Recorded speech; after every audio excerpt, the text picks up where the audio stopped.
কি গো, ভাত টাত দাও। হ্যাঁ, এই তো দিচ্ছি, ভাতটা তুলেই রেখেছি। এই যে আমি দিয়ে দিলাম ভাত, গরম গরম ভাত। এই যে বাহ, দিয়ে দিলাম নুন একটু। তুমি ভাত খেতে পারো না তো কাঁচা লঙ্কা দিয়ে দিলাম। ঠিক আছে, দাও। বলো, আর কি দিচ্ছ? দিচ্ছি দিচ্ছি, অনেক কিছুই পর্ব আছে। তাড়াতাড়ি দাও। এই দেখো, ছেলে যে চাষ করেছে লাল শাক, হুম। এই যে ব্যালকনি। লাল শাকে বড়ি দিয়ে, আমার হাতের বড়ি দিয়ে, লাল শাক দিয়ে এই যে মানে তরকারি টোটালি করছি। হ্যান্ডমেড। হ্যাঁ, টোটালি হ্যান্ডমেড। তারপরে দেখো, আলু দিয়ে বেগুন দিয়ে একটা থোড়ের তরকারি করেছি, ছোলা দিয়ে কুমড়ো দিয়ে। বাহ। বেশ সুন্দর হয়েছে তরকারিটা। করেছি আমি গিয়ে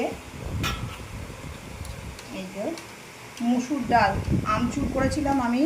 এই যে আমচুর, বাহ বাহ বাহ, দাও। আমচুর করেছিলাম, আমচুর দিয়ে হ্যাঁ, রোদের মধ্যে ভালোই লাগবে, খারাপ না। টক টক ডাল খেতে পাচ্ছে না সব গরমের মধ্যে, এই জন্য করেছি।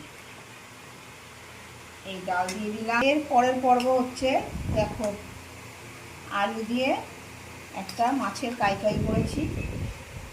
দেখো, এক পিস মাছ দিলাম তোমাকে, আর যদি লাগে যদি লাগে নিয়ে নাও, ঠিক আছে।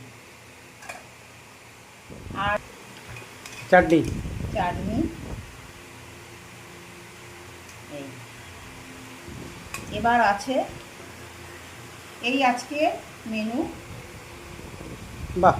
কেমন হয়েছে? ঠিক না, খেয়ে না দুপুরে খাবার পক্ষে খুবই উপযুক্ত। একদম ঠিক আছে।